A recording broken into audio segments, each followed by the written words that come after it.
First of all, good morning to everybody. As we know that we had been studying direct and indirect speech for many days. Today I am going to tell you how to understand that the sentence is assertive or interrogative or imperative और exclamatory और optative. मैं आपको पहले भी कई बार बता चुका हूं कि इनडायरेक्ट स्पीच केवल सिंपल सेंटेंस की बनती है। सेंटेंस तीन प्रकार के होते हैं, सिंपल, कॉम्प्लेक्स, कंपाउंड। लेकिन इनडायरेक्ट स्पीच केवल सिंपल सेंटेंस की बनती है, कॉम्प्लेक्स और कंपाउंड की कोई इनडायरेक्ट स्पीच नहीं बनती। आज मैं आपको वन बाय वन बता रहा हूं, क्योंकि सिंपल सेंटेंस जो है वो 5 प्रकार के होते हैं। इन 5 प्रकार की इनडायरेक्ट स्पीच बनती है। पहला प्रकार होता है एसर्टिव सेंटेंस, इसे हिंदी में कहते हैं विधि सूचक वाक्य। दूसरा प्रकार होता है इंट्रोगेटिव सेंटेंस, प्रश्नवाचक वाक्य। 2 तरह के होते हैं, फर्स्ट टाइप, सेकंड टाइप। तीसरा प्रकार होता है इंपेरेटिव सेंटेंस, आज्ञा सूचक वाक्य। और चौथा प्रकार होता है एक्सक्लेमेटरी सेंटेंस, भावबोधक वाक्य। और इसके बाद होता है ऑप्टेटिव सेंटेंस, इच्छा आशीर्वाद वाले वाक्य। इन 5 प्रकार के सेंटेंस की इनडायरेक्ट स्पीच बनती है। अब आपको वन बाय वन ये समझना है कि एसर्टिव सेंटेंस की पहचान कैसे करें, इंट्रोगेटिव की कैसे करें, इंपेरेटिव को कैसे पहचाना जाए, ऑप्टेटिव को कैसे पहचाना जाए, एक्सक्लेमेटिव को कैसे पहचाना जाए, यानी इनडायरेक्ट स्पीच में। क्योंकि रिपोर्टिव वर्ब का रूल अलग अलग होता है। जिस तरह हमें पता है, आपने पढ़ा है पहले भी, एसर्टिव में सैड या सैड टू को टोल्ड में बदलते हैं, सैड रहता है। इंट्रोगेटिव फर्स्ट टाइप में सैड या सैड टू को आस्ट में बदलते हैं। मेरी बात पे ध्यान दो, सैड या सैड टू दोनों आस्ट में बदलेंगे। इंट्रोगेटिव सेकंड टाइप में भी सैड या सैड टू को आस्ट में बदलते हैं। इंपेरेटिव में भाव के अनुसार ऑर्डर्ड, रिक्वेस्टेड, फोरबेड, एडवाइज, आज्ञा दी, सलाह दी, मना किया आदि में बदलते हैं। और एक्सक्लेमेटरी में एक्सक्लेम जॉय, एक्सक्लेम सोरो, एक्सक्लेम सरप्राइज आदि में बदलते हैं। और ऑप्टेटिव में जिस तरह मान लिया the nurse said may God bless you, the nurse prayed और विश्ड, प्रेड विश्ड का प्रयोग अधिक करते हैं। तो आपको वन बाय वन देखना है कि किस तरह आप इनकी पहचान करेंगे।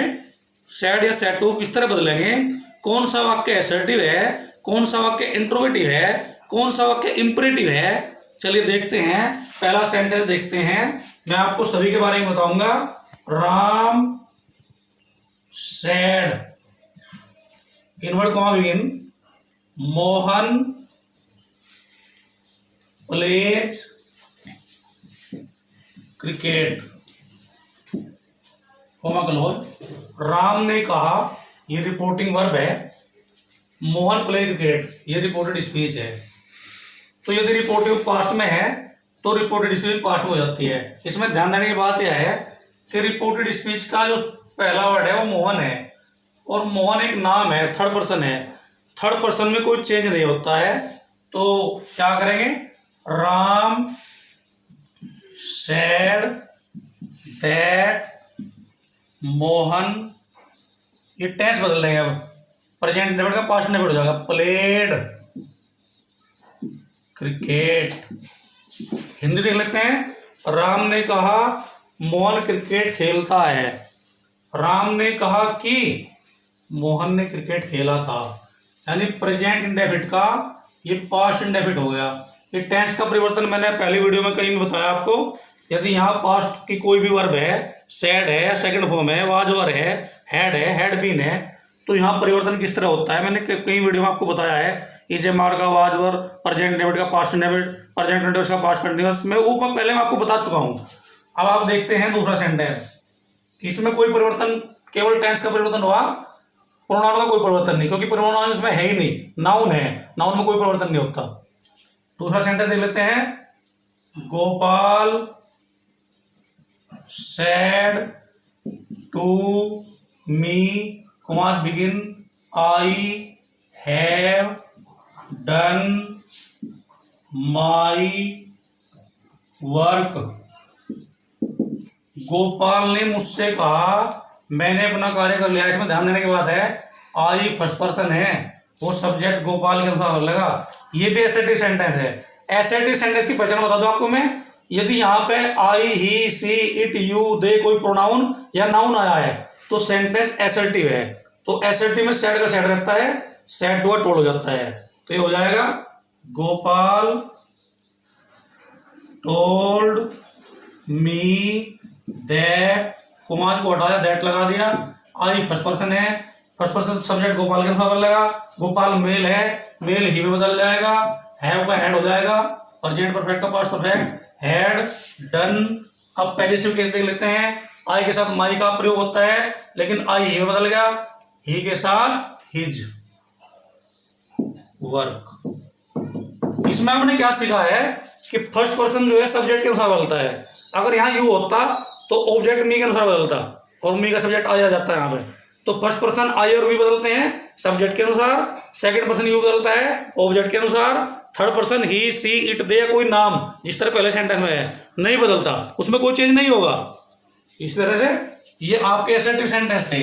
मैं आपको बता रहा हूं, मैं आपको सभी सेंटेंस की जानकारी दे रहा हूं, आज पहचान करनी है आपको अपने आप। You are to understand your self, you are to understand your self.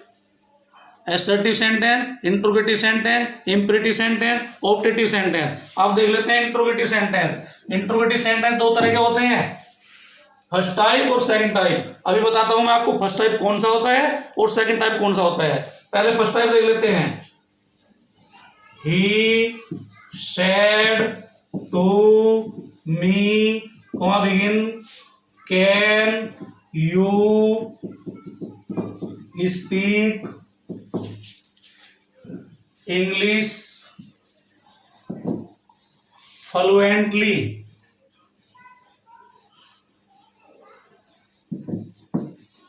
Question mark close. अगर वाक्य की रिपोर्टेड स्पीच की शुरुआत is, am, are, was, were, will, shall, would, should, can, could, has, have, had, do, does, did, dare, need आदि से हुई है। मैं आपको कई बार बता चुका हूं, मैं आपको I have told you many time there are 24 helping verb in English. यदि हेल्पिंग वर्ब से शुरुआत हुई है तो वाक्य इंट्रोगेटिव है, इंट्रोगेटिव फर्स्ट टाइप है। और इंट्रोगेटिव फर्स्ट टाइप में सेड या सेड टू को आस्क्ड में बदलते हैं। He asked me. अब यहां दैट नहीं लगाएंगे, अब लगाएंगे इफ या वेदर, कोमा को हटाया, इफ लगाया। यू सेकंड पर्सन पहले बदलेगा, टेंस बाद में बदलेगा। पर्सन पहले बदलेगा, टेंस बाद में बदलेगा। इफ लगाने के बाद क्या करते हैं, यू सेकंड पर्सन ऑब्जेक्ट मी के अनुसार, I could, if I could speak English fluently. तो क्या क्या परिवर्तन हुआ इसमें, सेड या सेड टू को आस्क्ड में बदलते हैं, कोमा को हटाकर इफ लगाते हैं, यू सेकंड पर्सन है, ऑब्जेक्ट मी के अनुसार आई हो गया, ये भी परिवर्तन हुआ। उसके बाद टेंस का परिवर्तन कैन का कुड हो गया, और कोई परिवर्तन नहीं है, स्पीक इंग्लिश फ्लुएंटली। और क्वेश्चन मार्क को हटाते हैं, फुल स्टॉप लगाते हैं, ये भी ध्यान देने की बात है। इनडायरेक्ट स्पीच में क्वेश्चन मार्क नहीं लगेगा, केवल फुल स्टॉप लगेगा। तो ये फर्स्ट टाइप की बात बताई मैंने। अब सेकंड टाइप देख लेते हैं। Second type, he said to me, begin, where are you going today. Interrogative second type है। यदि वाक्य की रिपोर्टेड स्पीच की शुरुआत किसी भी क्वेश्चन वर्ड से हुई है, WH फैमिली से हुई है, तो इंट्रोगेटिव सेकंड टाइप कहलाएगा वाक्य। इसमें भी सेड या सेड टू को आस्क्ड में ही बदलते हैं, यहां तक कोई परिवर्तन नहीं है। यहां परिवर्तन होगा, इसमें इफ वेदर दैट नहीं लगेगा, देखे क्वेश्चन वर्ड से इंडायरेक्ट बनाते हैं। ही आस्क्ड मी, इसे कोमा को हटा दिया, वेयर यही रख दिया, वेयर यू सेकंड पर्सन है, मी का subject I, was going, today का दैट डे कर दिया, टुडे का दैट डे। तो इसमें क्या हुआ, इसमें दिए गए क्वेश्चन वर्ड से ही इनडायरेक्ट बनाते हैं। ये हो गया आपके इंट्रोगेटिव फर्स्ट टाइप और सेकंड टाइप। अब देख लेते हैं इंपेरेटिव सेंटेंस। इंपेरेटिव सेंटेंस की पहचान क्या है, इंपेरेटिव सेंटेंस में हेल्पिंग वर्ब, रिपोर्टेड स्पीच की शुरुआत या तो फर्स्ट फॉर्म से होगी, या डोंट से होगी, या प्लीज से होगी। इस तरह इंपेरेटिव सेंटेंस की पहचान करते हैं। जिस तरह सेंटेंस नंबर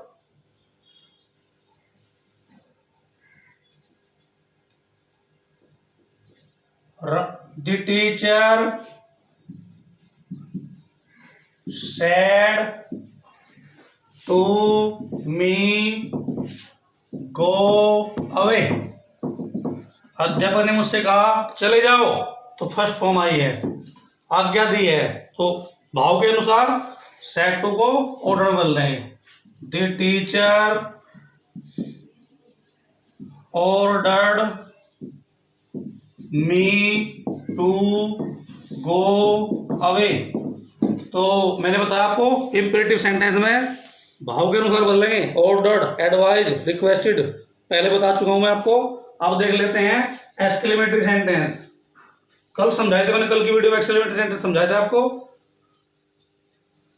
दी बॉय सैड, कौन बिगिन, एलास, एक्सक्लेमेटरी चिन्ह लगता है इनमें।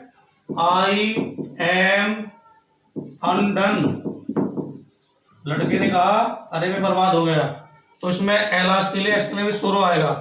दी boy exclaimed with sorrow that, I first person है, सब्जेक्ट बॉय के अनुसार, ही एम का वाज अनडन। अब अंतिम लास्ट पॉइंट देख लेते हैं, ऑप्टेटिव सेंटेंस, इच्छा सूचक वाक्य। दी सेंट said, कौन begin, may God give you success, संत ने कहा भगवान तुम्हें सफलता प्रदान करे। दी संत प्रेड, प्रेड भी कर देंगे या विश्ड भी कर देंगे, या wished, that God might give him success. ये था आज का टॉपिक, डायरेक्ट स्पीच में सभी तरह के सेंटेंस बताए मैंने आपको। That's all, thanks.